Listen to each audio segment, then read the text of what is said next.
it is. We're at Jones Auto. Just picked up the frame for the Loadstar.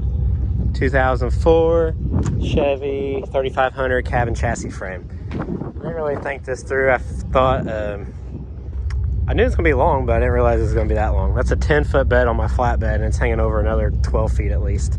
So wish me luck. All right, I made it home. So you guys can see the frame a little bit better. I'm gonna have it sandblasted, of course, to make it look good. But the reason I went with this frame, and you guys might be able to see it a little bit better once I get it on the ground and get the cab mounted on it. But so if you can see here, the frame goes down and then it comes back up. What that's going to allow is the cab of the Loadstar body itself to set down closer to the ground. The customer that I'm building this for, he wanted one to kind of look like a semi in the back. So that's the reason I chose this frame rather than a Dodge frame, because a Dodge frame right here comes up for the center of the axle, where you can see there is completely straight. That was the reason on using the Duramax 3500 cabin chassis frame.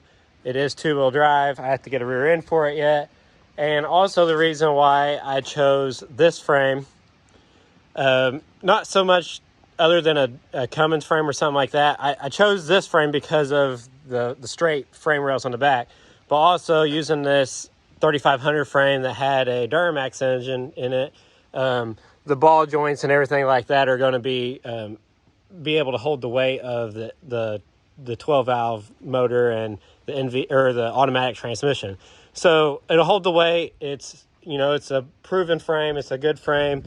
That little frame rail over there is bent just a shade, but that won't matter. We'll clip the front of the truck off anyways. All right, the frame is in the garage. Got it unloaded from the farm truck and got it on some rollers, put some wheels on it. The next step is I already had the frame up underneath the truck, and it seems like it's going to work out pretty good, but I did notice that the grill and everything is in the way. The core support and the radiator and the grill is in the way. So instead of just cutting the frame horns, I think the best thing to do would be to remove the hood, grill, core support, and radiator out of it. And then once that's out of the way, I'll be able to tell more what needs to be cut before I just kind of put my horse in front of my buggy situation. So that's the next step. I'm going to get this, get all this section here out of the way.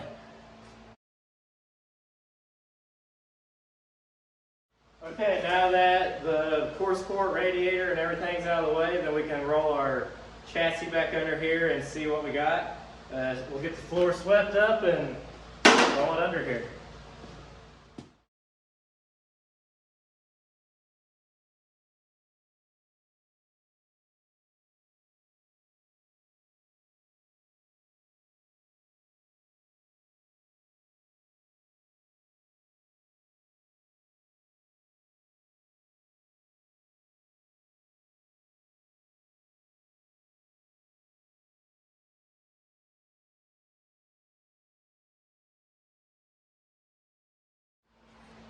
All right, the Loadstar body is lowered down onto the Duramax frame. It's not where we want it quite yet. The body needs to move forward about another 4 inches, so the wheel's in the center of the wheel well. In order for me to go forward, I'm gonna go ahead and cut these front body mounts off.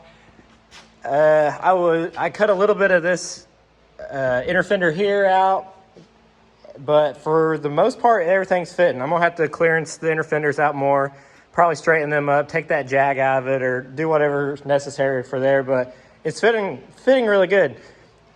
I did notice this, the factory body mount for the Loadstar is right here, and the factory body mount on the Duramax frames here, that's only about 4 inches off, so the cab needs to come forward, and I don't know, it's looking promising that I'll be able to use this body mount to mount the truck to. There'll be a 2-inch piece of rubber here, a rubber body mount that goes here, so the body only needs to come down another 2 inches, and that's where this truck will ride. It still has a pretty decent gap here, but you got to think it's got a 245/75 17-inch tire on it, so once I put the semi wheels on it, it'll fill it out pretty good. And this, on a Duramax frame, they're a torsion bar truck, so these are your torsion bars here. There's a bolt back there that raises and lowers a key. So I can always loosen that bolt up, which will lower the keys and it'll drop the front end of this truck down. And then in the back, we'll worry about that when we get there. We can either C-notch the back of the frame or take some leaf springs out. We'll just have to see. Right now, we're just going to worry about the front. So next step is let's get these front body mounts cut off there. The front body mounts off the Duramax frame. The loadstar is setting down on it. Pretty close to about as low as I can get it for right now. I'll have to cut this bracket here off to get it a little bit down lower. That needs to be out of the way anyways. I ended up cutting the inner fender on this side. I have to trim all this up and stuff, and it's uniform to this side now, which I will have to cut some of the inner fender out because it's hitting the A-arms on the top there. But it's centering the wheel well. Pretty close, just eyeballing it right now. But check it out. The cab mounts on the loadstar are right in line with the Duramax body mounts. I don't know how that happened or whatever, but I'm pretty thankful it's there. So it looks like I'll be able to retain the factory body mounts on the front of this frame and just bolt it right up. It should work out. I might have to move the holes a little bit in the cab, but for the most part, it's there. Pretty happy with the progress so far. Looks like there's plenty of room for the motor. I'll have to cut the firewall out, of course. And so next step on this build is I need to get a gearbox here so I can mount my steering. And then I need to start whittling the frame out to get the core support and everything else back in it. But for the most part, I'm pretty tickled with it. We can go back to the back. You guys can see kind of how long this thing's going to be. It'll probably be right at the same length of my flatbed there, but it'll give it a nice cabin chassis look. There's the frame, starts to come up there. It's a nice frame. I think it'll work out perfect. I'll have to cut these rear mounts off the frame here, but the loadstars, they only have one mounted here in the middle anyways, so I'll be able to run a flat bar through there or whatever and mount the cab. All right, so the loadstar cab is back in the air, and I know earlier I said I was going to leave these body mounts on there because they line up with the loadstar body mounts, but after going down the hill and looking at the other frame, these here on the loadstar frame, they're more rectangle, where this takes a round puck on it. So I think what I'm going to do is take the mounts off the loadstar frame and cut these off and then install them in place of these, so then the loadstar cab is setting exactly how it was originally, and we can go ahead and reuse these rubber mounts and stuff like that. And then we're going to go ahead and take the motor mounts out of this truck because we won't be using them. I still haven't got the power steering, the gearbox yet. I just need to go to the junkyard and grab it, but between the holidays, I've just been busy. I do want to show you guys this though. I got the motor here. So this is a 96 12 valve with an Allison automatic behind it. It is out of a 96 Carpenter school bus. So if you look here, it is a Cummins, manufactured by Cummins, but it was made for Ford. So it's kind of cool in a way. I mean, you just really picture these motors being in Dodge trucks, but they were in other applications such as school buses and other heavy equipment, stuff like that. All right, so with the cab back down on the chassis, we need to cut the front frame rails. So I went ahead and removed the core support from this grill shell. So all we're working with now is this grill shell. I'm going to put it kind of in the remote area where it needs to be, mark a line on it, and then we'll take a tape measure to the other side and cut the other side off. So we got the marker. So that's where it needs to go on both sides.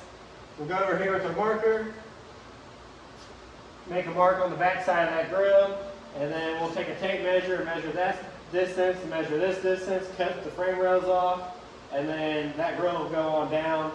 The frame rails are still going to be probably too long, but I don't want to cut off too much right at the get-go. We can always take more frame rail off later, but for now that'll get us a good start.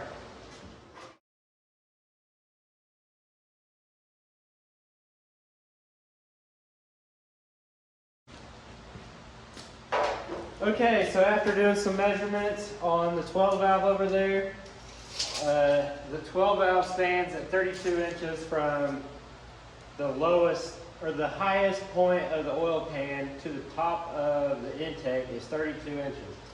So 32 inches is right here. So in order to get that motor in there, we're going to cut right here on this line all the way down through here, up through here, down through there. Remove this whole section of the firewall. The 12 valve from the back side of the block to the front side of the pulley is 36 inches. So 36 inches, roughly going to have the front of the motor here. So that is 20 inches. The motor is going to be 20 inches inside the cab. So that's going to be interesting. So I guess what there is to do now is take a grinder and cut all this out, remove the firewall, and then after that we can slip the motor in here. The oil pan definitely is in the way, so we're going to have to reverse the oil pan. But let's talk and let's get this done.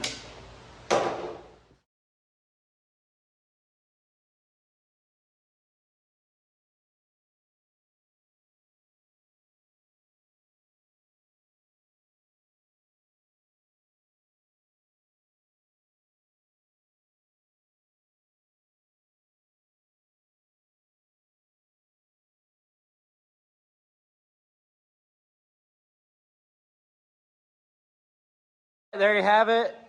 The firewall is cut, the floorboard is cut. There's plenty of room for the motor and transmission, I believe. Next step is get all this mess cleaned up that we made today. And somehow we gotta get that 12 valve over here and set down in this frame. My cherry picker, I don't think it's gonna do it. It's struggling. We took it out of the bed of the truck last night and it's now tweaked and bent. So next step is to put this motor in it, and this is going to conclude this video. I appreciate you guys watching and following along, and we'll catch you on the next one.